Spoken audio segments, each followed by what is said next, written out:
I married a millionaire. On our wedding day, he told me, "My children think you're a gold digger. Prove them wrong." The test was absurd.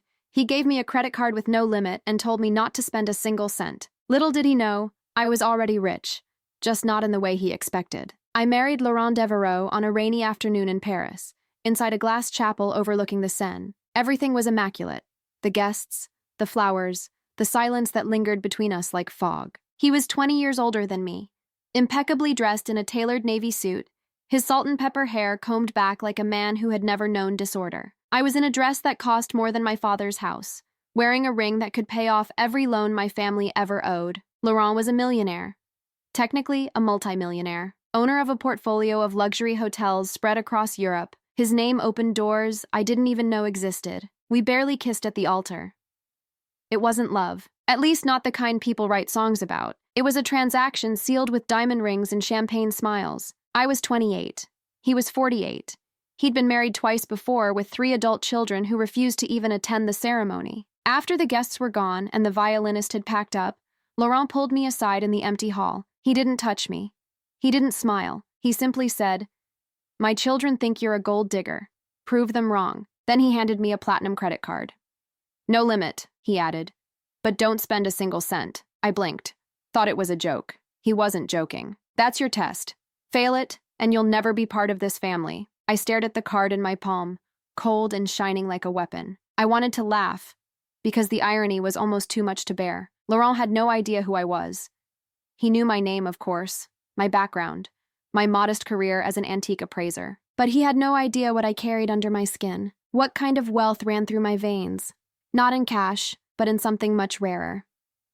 Legacy. I wasn't poor, far from it. I just never needed to flaunt it. My great-grandmother, Isabella van der Meer, was one of the most discreet art collectors in Western Europe. After the war, she rebuilt entire galleries under a false name to protect her collection. That legacy passed to my mother. Then to me. Not in bank accounts or private jets, but in things no one could trace. Silent masterpieces, hidden in places no one looked. While Laurent's children worried I'd drain his accounts, I owned a painting they once begged their father to buy at auction, and I never even hung it. But I said nothing. I slipped the card into my purse and smiled. "All right," I said softly. "I accept." We flew to Monaco that evening. It wasn't a honeymoon. It was exile. Laurent worked all day from the penthouse of the Hôtel des Lumières, a place he partially owned. I spent hours on the balcony, watching the coastline and sipping tea I brought from home. I didn't order room service. I didn't visit the hotel spa. I wore the same 3 dresses on rotation. I passed every temptation like a saint in silk heels. But it wasn't about the money, it was about the control. Laurent didn't want a wife. He wanted a symbol. A woman who could sit beside him at charity galas without embarrassing him. Someone elegant, obedient, but above all, empty. I played the part so well, it scared me. 10 days passed. Then one night, around midnight, I came back from a walk along the pier to find one of his daughters in the living room. Tall, blonde, dressed in designer from head to toe. "Clara," she said, without offering a hand. "Laurent's daughter. I'm sure you've heard horrible things about me." I nodded. "Likewise." She gave me a tight smile. "Let's skip the civility. I just want to know one thing. Why are you really here?" I met her eyes, and I said the first true thing I'd said since the wedding, because I don't like being underestimated. Her eyes narrowed. Then she tossed something on the table, a folded document. "Prenup," she said. "Read it carefully.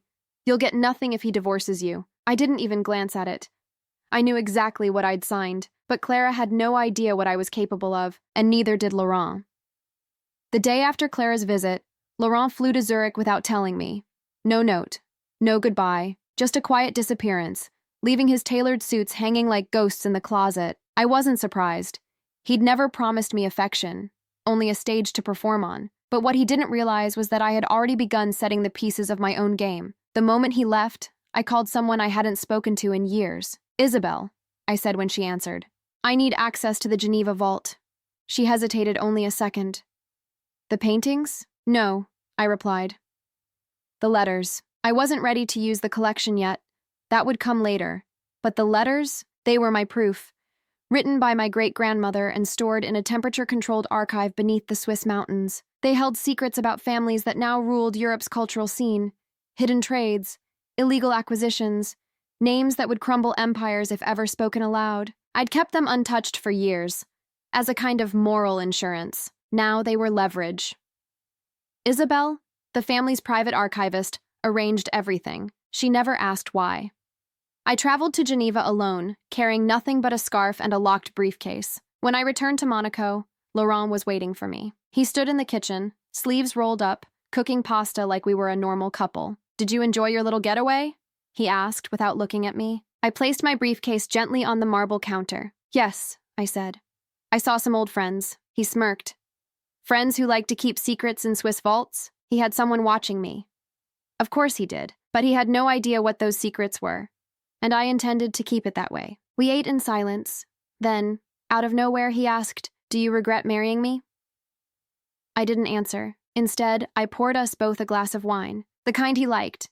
French, obscure, something from his father's private cellar. He sipped it cautiously, as if waiting for poison. Then he said it again, more quietly. "Do you regret it?" I looked at him for a long time, at the lines around his eyes, the way his hand trembled slightly as he held the glass, and I said, "No, I regret trusting you." His expression didn't change, but something shifted in the air. He stood, walked to the living room, and opened a drawer I hadn't noticed before. Inside was a black envelope. He handed it to me. "This is from Clara." I opened it. Inside was a stack of photographs. Me, walking out of a gallery in Vienna 6 months before the wedding, laughing with a man in a dark suit. The kind of photos that could be twisted into any story. "She hired someone to follow you," Laurent said. "She was trying to find proof you were lying." I kept my face still. The man in the photos was my cousin, but no one needed to know that. "What did she find?" I asked calmly. He studied me. "Nothing. But it doesn't matter.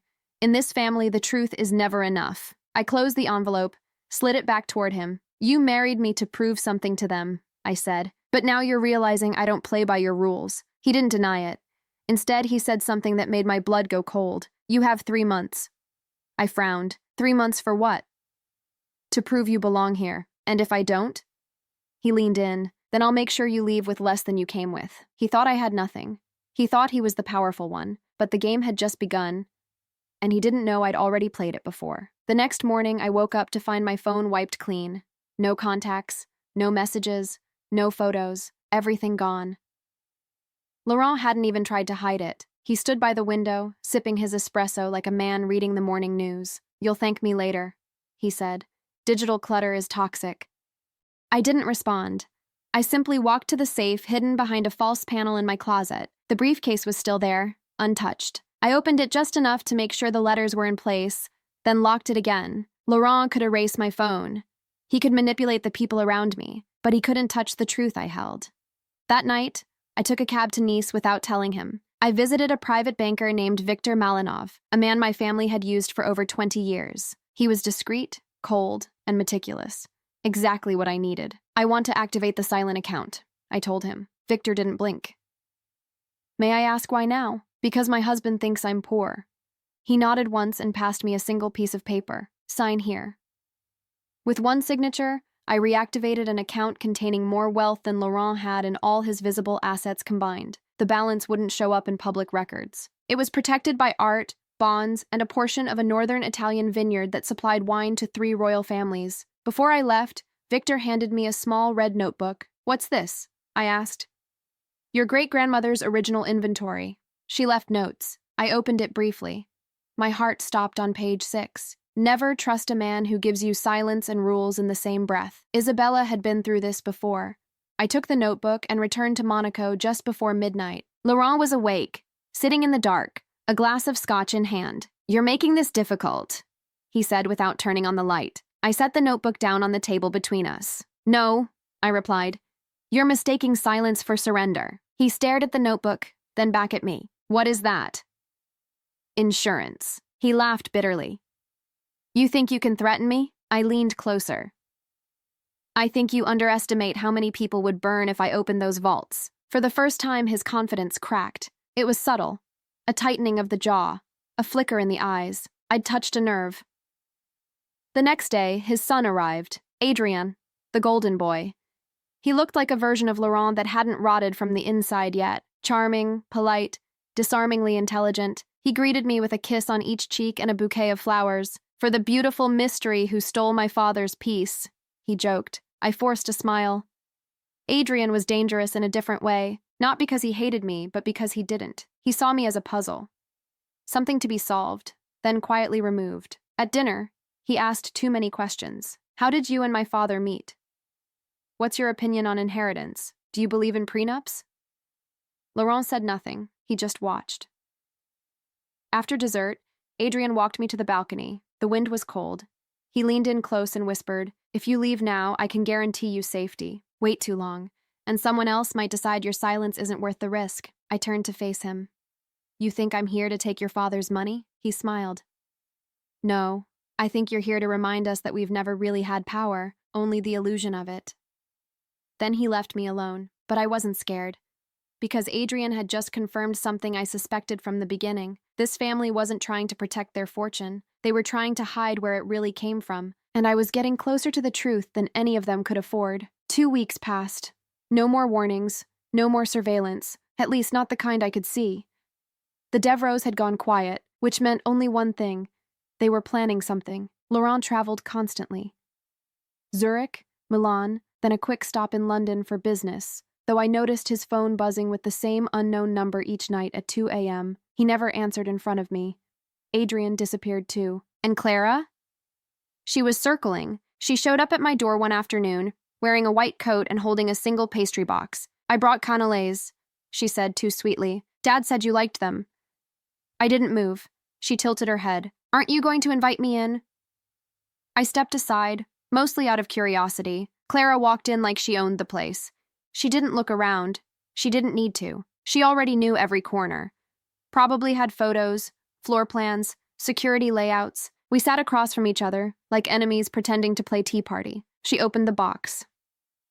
"Do you know why Dad really married you?" she asked casually, slicing the pastry in half. "It wasn't love, obviously, and it wasn't just about appearances." I said nothing.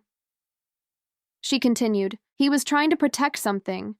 Something that got too close to exposure last year. I thought maybe you were just a distraction. A shield. But now..." She leaned forward. "I think you're the threat." I met her gaze. "That's your mistake, thinking I came here to fight." Her eyes narrowed. "Didn't you?" I leaned back. "No, I came here to bury someone." She froze. For the first time, Clara looked unsure, not afraid, just unprepared. And that was enough. She stood up slowly. "You think this is a game?"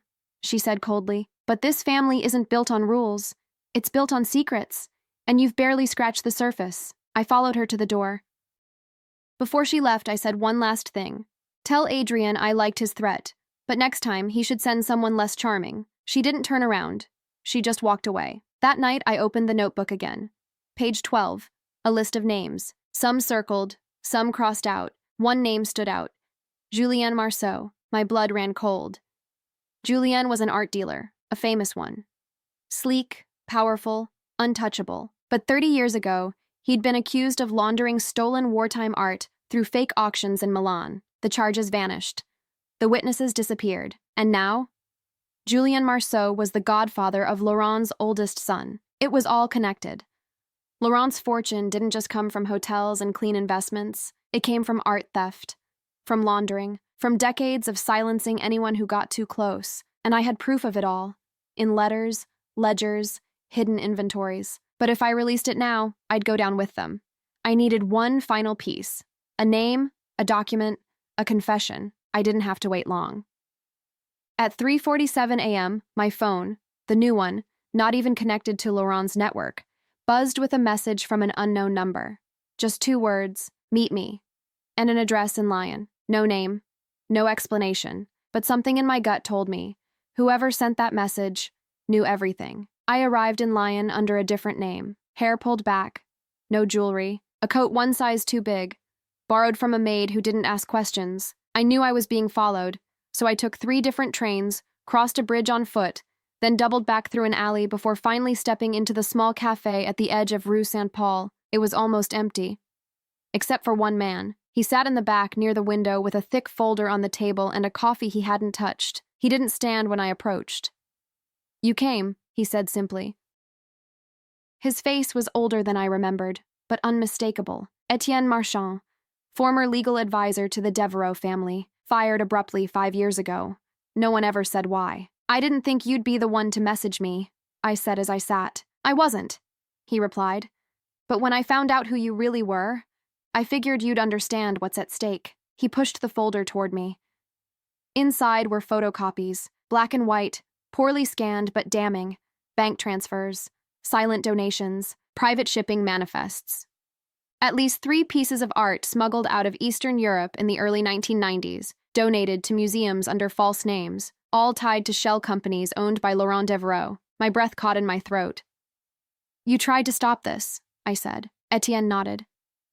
I told him to walk away. He didn't. And when I threatened to go public, someone burned down my country house with all my records inside. I stared at him. Why now? He hesitated.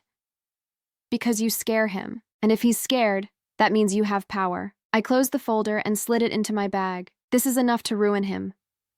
Etienne shook his head. No, this is enough to make him desperate, and desperate men are dangerous. He stood, placed a hand on my shoulder for just a second. If you're going to bring down Laurent Devereaux, he said quietly, make sure you don't miss. I left Lyon the same night. Back in Monaco, Laurent was waiting in the lobby. He looked tired, worn down in a way I hadn't seen before, as if the weight of 1,000 invisible crimes had finally started to drag him under. He didn't ask where I'd been. He just walked beside me in silence, up to the penthouse. When we stepped inside, I found the briefcase open on the coffee table. The letters, the notebook, everything, laid out like evidence. I froze. He sat down across from it. I wanted to believe you were harmless, he said. I wanted to think this was just another mistake I'd eventually buy my way out of. His voice was calm, dead calm. But you're not a mistake. You're a threat. I didn't deny it. He picked up one letter, the one implicating Julien Marceau by name. Then he asked, almost sadly, how much do you want to disappear? I walked to the table, took the letter from his hands, and tore it in half. You still think this is about money? He looked up at me, and I smiled. It's never been about money, Laurent. It's about legacy, and yours is about to be rewritten. That night, I booked a press meeting. Anonymous.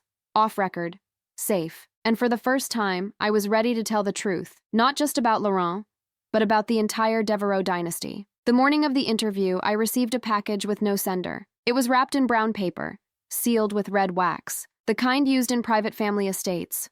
Old money, old rules. Inside, there was only one thing, a photograph. It showed a young girl, hair in braids, dirty shoes, standing in front of a boarded-up gallery in Prague. The back of the photo had one handwritten sentence. You think your family is clean? My hands trembled. I hadn't seen that photo in over 20 years. It was me, at 8 years old. The day my mother took me to see the ruins of the Vandermeer estate, the one destroyed during the war, supposedly for its political neutrality. Only 5 people had copies of that photograph. And now, someone wanted me to know they'd been watching me long before I ever met Laurent. I canceled the press meeting. Not out of fear, but because something was wrong. The game had changed. This wasn't about silencing me. It was about exposing me too, and whoever sent that photo knew exactly where to strike. I returned to the penthouse and found Adrien waiting in the living room. He didn't bother pretending this time. I told them you wouldn't stop, he said. He poured himself a drink and offered me one. I declined. He sipped, eyes never leaving mine. You think you're the only one with secrets, Clara? You think your precious family didn't make deals to survive the war? My grandfather bought your grandmother's silence, and your mother kept that silence by selling pieces of your legacy to the same men you're trying to destroy. I stared at him, my pulse thudding. You're lying. He smiled calmly. We found the missing pages from the notebook, the ones you never saw. Your family wasn't just hiding stolen art. They were part of the network that moved it, protected it, traded it. He took something from his coat pocket, a ring. Gold, with the Vandermeer crest engraved, my mother's. I believe this belongs to you. He set it down gently on the table. I'm not here to threaten you, Clara, he said quietly. I'm here to warn you. If you go through with this, we both burn. I picked up the ring, held it in my palm. It was heavy. Not just physically, but with everything it implied. My mother had never spoken of the war, of the deals, of the losses. Now I understood why. She'd protected the truth, not for power, but for shame, for legacy, for me. Adrien stood, buttoned his coat. You still have a choice, he said at the door. You can leave all this behind, Let Laurent fade into irrelevance. Or you can expose him and let the world uncover everything you've been hiding too. I didn't answer, because I knew there was no right choice anymore, only consequences. That night, I returned to the Geneva vault. I retrieved the full ledger, not just the letters, the names, the trades, the signatures, the family trees, and I found what I feared most: my mother's name, her handwriting, her signature on a shipment dated 1987, addressed to a shell company owned by Julien Marceau. She wasn't innocent. None of us were. But it didn't change what Laurent had done. It didn't erase the threats, the manipulation, the fear. So I made my decision. If we were all going to drown, I'd make sure I was the one to open the floodgates. I didn't sleep that night. I sat on the floor of the penthouse library, surrounded by old documents and shattered illusions. Pages that once meant safety now looked like confessions. Everything my family had preserved, the silence, the elegance, the so-called legacy, was nothing more than a carefully constructed lie, just like the Devereaux name. I stared at the ring in my palm, my mother's ring, the same one she wore in every photo. I'd never taken it off since Adrienne returned it, not because I forgave her, but because I needed the reminder. This war wasn't just theirs anymore. It was ours, mine. At 6 a.m., I called a journalist, not one of the ones Laurent could buy. This one worked for L'Éclat, an independent investigative outlet with no allegiance to any family, no matter how old their money was. Her name was Camille Vaillant. I didn't give her details, just a meeting place, a time, and a warning: bring protection. By noon, we were seated across from each other in a quiet art restoration studio in Marseille, surrounded by canvases in various stages of repair. Camille was sharp.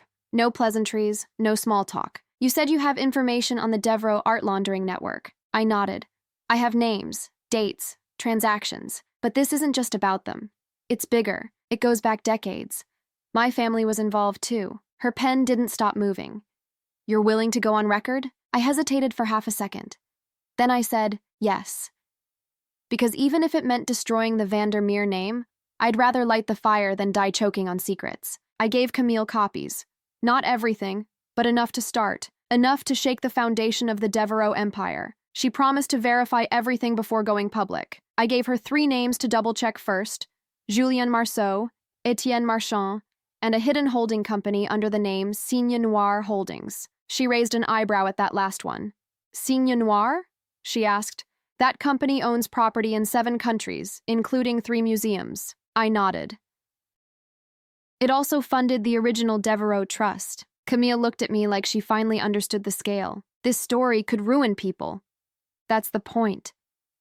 We shook hands. By the time I returned to Monaco, it had already begun. I stepped into the penthouse and found Laurent staring at the television, his face pale, a glass of water trembling in his hand. Camille hadn't published the full article yet, but the teaser was out. Just one sentence, displayed in bold across every screen in the city. The Devereaux fortune was built on stolen art, and one woman is ready to prove it.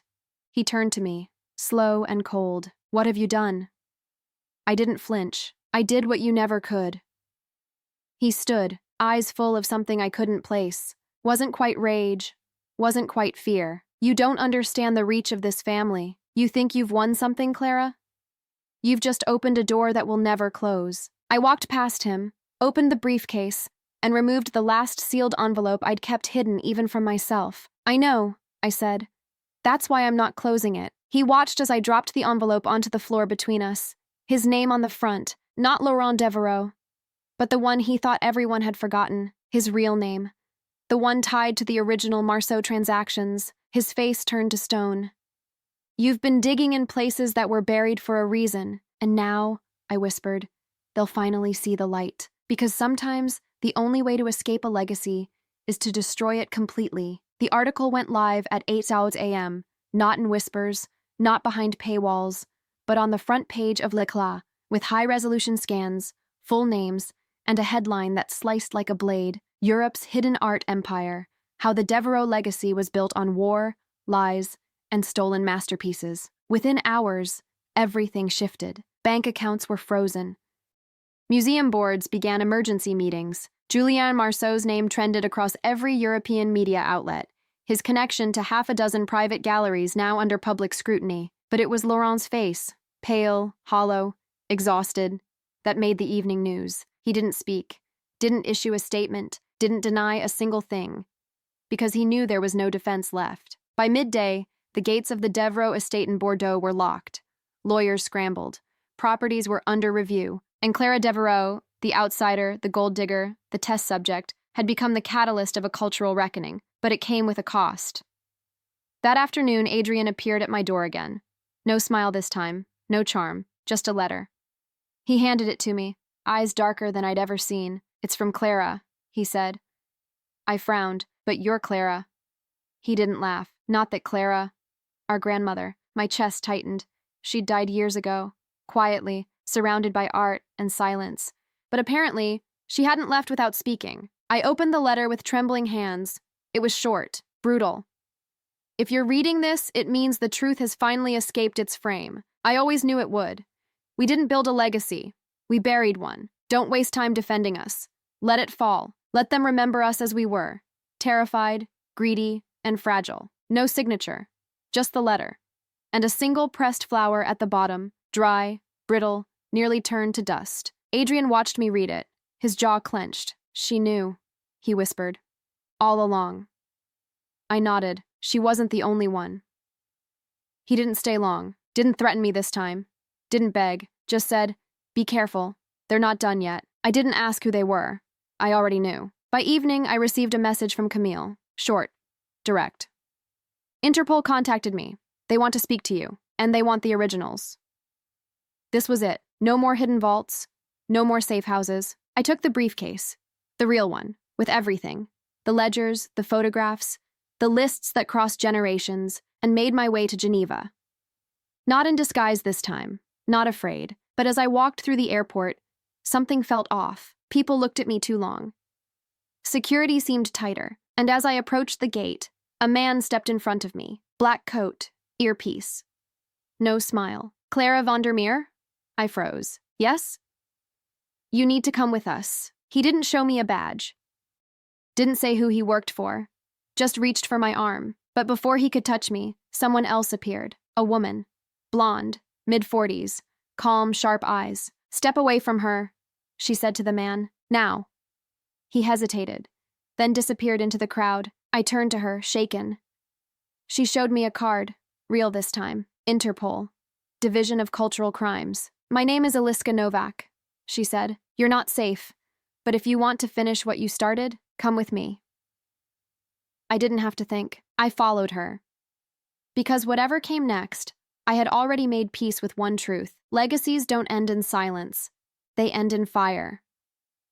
They took me to a safe house outside Geneva, cold, windowless, buried beneath a government facility no one talks about. Eliska Novak was calm, methodical. She didn't treat me like a witness.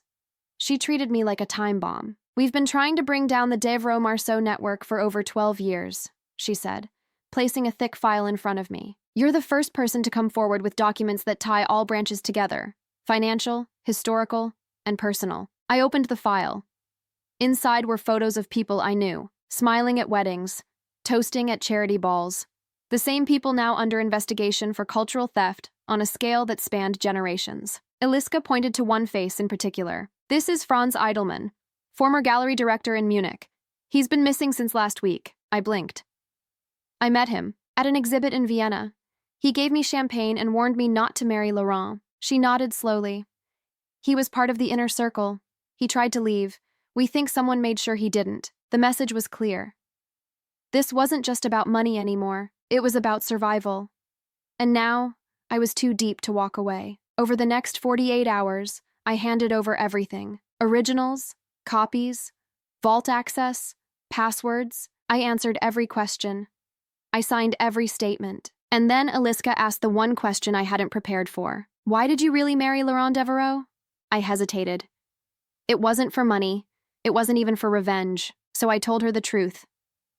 Because I wanted to see if someone like me could change the ending of a story that's always been written by men who never paid for anything. She didn't react, just nodded and left the room. That night I received a call. It was untraceable, but I knew the voice. Laurent, calm, low, dangerous. "You've burned everything, Clara," he said. "You think they'll protect you? You think Interpol cares about your grandmother's letters?" I said nothing. Then he whispered, "You never understood what this family really protects. It's not art. It's power." I replied, quiet and slow. "Then maybe it's time someone took it away." There was a pause, then a final warning. "You won't walk away from this." "None of us do." The line went dead. I stared at the screen. I didn't cry. I didn't shake. Because deep down, I knew he was right. There's a cost to truth. And mine was coming. The next morning, Camille published part 2 of the investigation. It included my full name, my connection to the Vandermeer archive, and a single quote from me: "I'd rather destroy everything they built than live another day under it." It went viral in under an hour. People called me brave. Others called me a traitor. But the only message that mattered came in an envelope, hand-delivered by Aliska. A court summons, not as a witness, as a defendant. The Devereaux legal team had officially declared war, accusing me of theft, fraud, and defamation. And just like that, the story shifted. Now I was the one on trial. The summons arrived in a black envelope. Not white, not official, black. As if even the paper had already decided I was guilty. I was being sued in the Court of Justice of the European Union. Not a local court, not a civil suit. International defamation, intellectual theft, and reputational sabotage. The charges were absurd, artificial, built on lies crafted by men in tailored suits who'd spent decades rewriting history with money and silence. But the impact was real. Camille called me first. Her voice was shaking. "They're turning the narrative," she said. "Suddenly you're not a whistleblower. You're the girl who used forged letters to destroy a noble family. They're calling you a professional manipulator, a pathological liar. They're saying you married into the Devereaux name just to gain access." I almost laughed. That part, at least, wasn't entirely wrong. But what they didn't know, what no one outside Interpol and my bloodline understood, was that I hadn't forged a single document. And I had one last piece of evidence no one had seen yet. I didn't tell Camille. I didn't even tell Aliska. Because if I did, that piece might disappear just like Franz Eidelman had. Instead, I booked a private meeting with the magistrate handling the early proceedings. It was held in a nondescript office in Luxembourg, far from the cameras, far from the screams of public opinion. The magistrate was a man named Victor Schilling, gray eyes, older than he looked, not easily impressed. He read through my submitted documentation in silence for 20 minutes before finally asking, "Do you have anything else? Something not already in the hands of the press or the agency?" I slid a key across the table. "Steel, plain, worn." "To a box in Rotterdam," I said, "owned by the Vandermeer estate since 1952. Never opened, never listed. My mother told me it was empty." He frowned. "Is it?" I met his eyes. "No, it contains a painting. The Morning Child by Peter van Heemskerk, stolen by Nazi officers in 1944, believed lost. My great-grandmother hid it, along with a written statement, dated and notarized, naming the men she traded with to keep it safe, including a man named Henri Devereaux, Laurent's grandfather. That was the last domino." Victor didn't react. Not visibly, but I saw something shift behind his eyes, a verdict forming. He didn't promise anything. No justice. No absolution. He simply nodded and said, "We'll retrieve the box." Back in the safe house, Aliska was waiting. "You gave them the key," she said. Not a question. I nodded. They needed to see that this wasn't about revenge. It's about proof. She looked at me for a long time, then handed me a folder. Inside was an itinerary. Flights, hotels, lawyers, protection. Because the next part wasn't legal. It was survival. "The moment that painting is confirmed," she said, "you won't be safe anymore. They won't just sue. They'll bury you, discredit you, or worse." I folded the folder shut. I know. And still, I wasn't afraid. Because I wasn't just exposing a family anymore. I was ending an era. One ruled by forged beauty, whispered threats, and blood-soaked silence. And I was ready to face whatever came next, even if it meant losing everything. News of the painting broke 3 days later, not through the press, through an internal leak at the European Art Crimes database. Someone, likely Interpol, had confirmed the authenticity of The Morning Child, hidden for 81 years. The last known masterpiece by Peter van Heemskerk. And the worst part?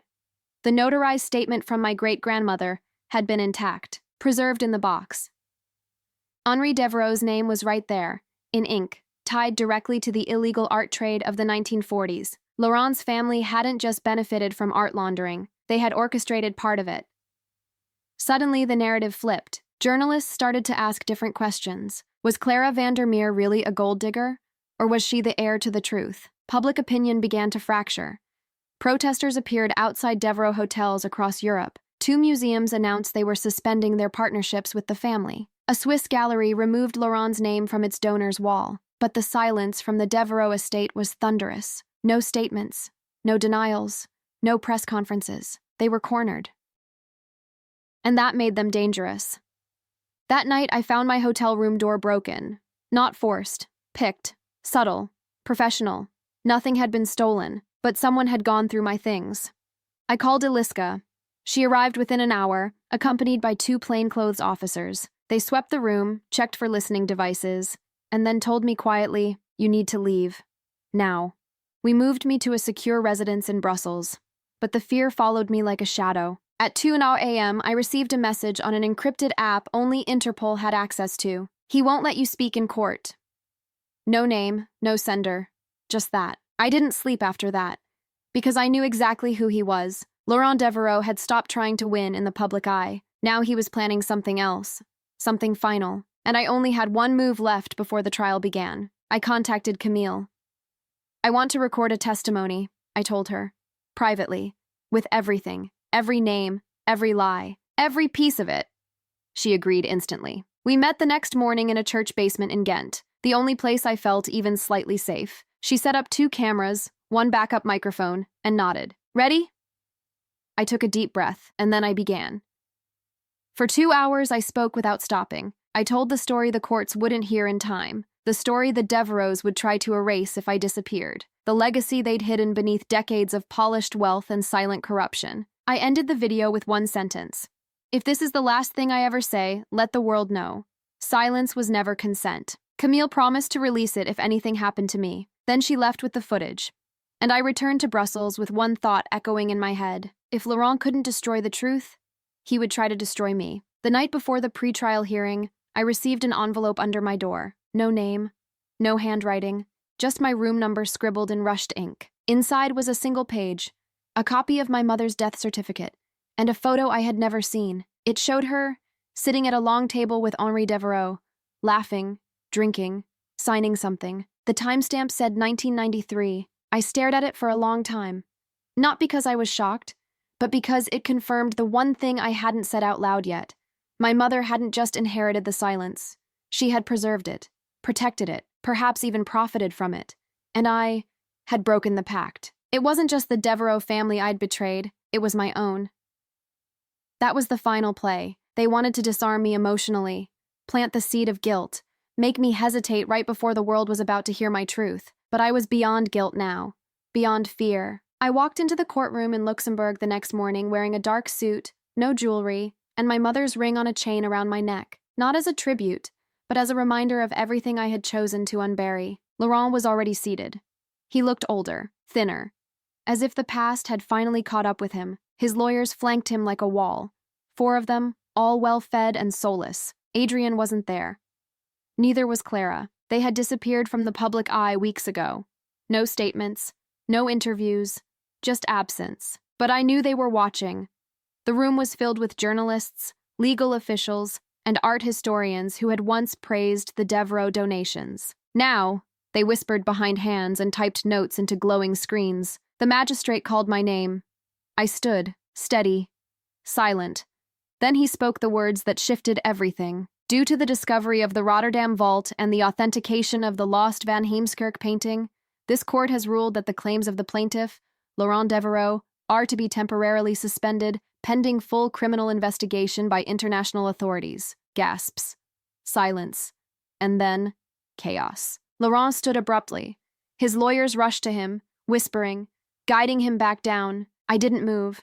I didn't smile, because I knew this wasn't a victory. It was only a delay. The investigation would go forward. Interpol would begin interviewing every gallery, every museum, every person listed in those ledgers. And me? I would have to testify again. This time, not as the accused, but as a key witness in one of the largest cultural fraud cases in modern European history. Outside, the reporters swarmed. Flashes, questions, microphones shoved into my face. Clara, are you afraid of retaliation? What would your mother say if she were alive? Are you going to sue the Devereaux estate in return? I said only one thing. What they did was calculated. What I did was necessary. Then I walked into the waiting car and disappeared into the back seat. Eliska was there. She didn't say anything at first, just handed me a sealed envelope. Inside, a passport, new identity, emergency funds. Disappear, she said softly. For a while, until the storm passes. I looked out the window as the city blurred by. The storm wasn't passing. It was just beginning. For the first time in months, I disappeared. No press, no statements, no trace. They flew me to a quiet village in northern Portugal, where the ocean was loud and the wind louder. No security cameras, no neighbors for miles, just a stone house perched on a cliff, guarded by Interpol agents disguised as fishermen. Eliska came once, in the first week. She didn't stay long. They're still digging, she said. Not just into the Devereaux fortune, into your archives too. I looked at her. You mean my family? She hesitated. Yes, I nodded. I'd expected it. There was no version of this story where the Vandermeer name came out untouched. We were both complicit, just on different sides of the mirror. 2 weeks passed. Then, one morning, I received a package with no return address. Inside, a USB drive and a handwritten note. You destroyed our name, so here's yours. I plugged it into the secure laptop. Hundreds of files loaded. Old documents, travel records, conversations, photos of me and my mother from years ago. But then, something I didn't expect. A series of emails between my mother and Henri Devereaux. Some warm, others cold, but one stood out. Subject, Rotterdam. From Elizabeth Vandermeer to Henri Devereaux. Date, 3rd of September, 1995. If anything happens to me, you'll protect her. That was the deal. If I disappear, she gets everything, but not the guilt. She deserves a clean start, Henry. Give her that, at least. Promise me. I read it twice, 3 times. My mother hadn't betrayed me. She had shielded me. Every piece of the legacy she hid from me was so I wouldn't grow up like them. Cold, calculated, bound to secrets like shackles. And Henri? He had protected me. Even as he built an empire of silence, he had carved out a sliver of light, just for me. I leaned back, eyes burning. It changed everything. Not the facts, but the story I had told myself.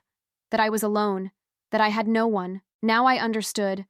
My mother had fought in silence so I could speak in fire, but it also meant something else. The Devereaux didn't just want revenge, they wanted to rewrite the ending. And that meant they were close, too close. I packed a single bag, left a message for Eliska. I'm done hiding. Then I booked a flight to Paris, under my real name, because if this was the final chapter, I wanted it to be mine. I landed in Paris under gray skies and a name that no longer meant safety. Clara Vandermeer. Every step through Charles de Gaulle felt like a challenge, every glance a threat. But I didn't care. The moment I left the airport, I wasn't running anymore. I was hunting. I took a cab straight to the Musée Bélanger, one of the last major galleries still tied to the Devereaux name. Rumor was they were preparing to return several loaned pieces, quietly, discreetly, trying to cleanse their hands before the public noticed the blood. But I didn't come for the paintings. I came for the curator, Sébastien Faure, a man who had spent 20 years protecting Laurent's interests under the mask of cultural preservation. He didn't expect to see me. He froze the second I walked into his private office, where walls were lined with frames that hadn't seen daylight in decades. Clara, he said, standing, you shouldn't be here. I closed the door behind me. I have questions. I'm not answering any. You will, I cut in, because I'm the only one who knows what Henri promised my mother. His eyes flickered. He knew. I tossed a flash drive onto his desk. The full correspondence, between Elizabeth and Henri, including the letter where she offered to trade silence for protection, for me. He didn't touch it, just said, if this gets out, every institution tied to the Devereaux name will collapse. Then let it collapse. Sebastian exhaled slowly, then, reluctantly, he opened a drawer, took out a sealed envelope. Old, yellowed, with my mother's initials on the back. She gave me this before she died, he said, told me to hand it to you if the world ever turned upside down. My fingers trembled as I broke the seal. Inside, a letter. 1 page. Clara, if you're reading this, it means I failed to keep you away from the fire. I'm sorry. I should have told you everything, but I wanted you to be free, and truth doesn't free us. It binds us. Whatever you choose now, make it yours. Not mine, not theirs. Yours, my. I folded the letter slowly. It didn't give me answers. It gave me permission. Sebastian looked at me. What are you going to do? I stood. The only thing I haven't done yet. That evening, I walked into France 5 headquarters, one of the most respected public broadcast stations in Europe. I asked for a live interview. No script, no conditions. They hesitated, until I showed them what was on that flash drive. Then they cleared the schedule. At 20:00 sharp, I sat in front of a camera. No makeup, no stylist. Just the letter in my pocket, and every truth I had left in my voice. And for the first time, I said it plainly. The Devereaux family was not a dynasty. It was a machine, one built on theft, war, and silence. But they didn't act alone. They were helped, protected, praised, and I know because my family helped them too. But we can end it now. Not by destroying the art, but by reclaiming the truth behind it. The broadcast lasted 17 minutes. It was enough, because within the hour, my name was on every screen in Europe, again. But this time, not as a gold digger, not as a traitor. As the woman who ended the most powerful cultural lie of the century. The world didn't end after the broadcast, but something did. Within 48 hours, 2 Devereaux foundations folded. Julien Marceau resigned from 4 museum boards. Interpol announced the largest formal investigation into cultural laundering since 1945. And Laurent? He vanished. No arrests, no public statements, just disappeared. Adrian and Clara, the children, re-emerged briefly to release a carefully worded press release that said, "We denounce any illegal acts committed without our knowledge and will cooperate fully." No one believed it. I watched it from a cafe in Lisbon, where I had relocated temporarily. Camille called every day. She said my testimony was being used in 10 separate cases across 6 countries. Aliska checked in once, just to tell me that I'd be receiving formal protection under international whistleblower laws. And Sebastian? He mailed me the letter, the original, along with something else.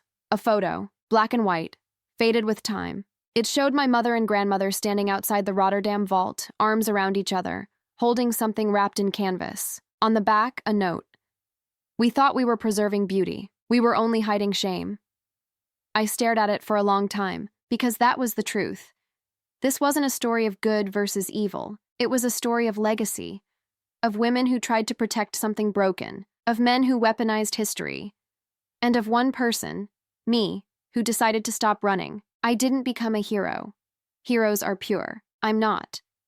But I became something else, visible, unignorable, a living reminder that silence protects no one forever. Sometimes the only way to honor the past is to tear down everything it built.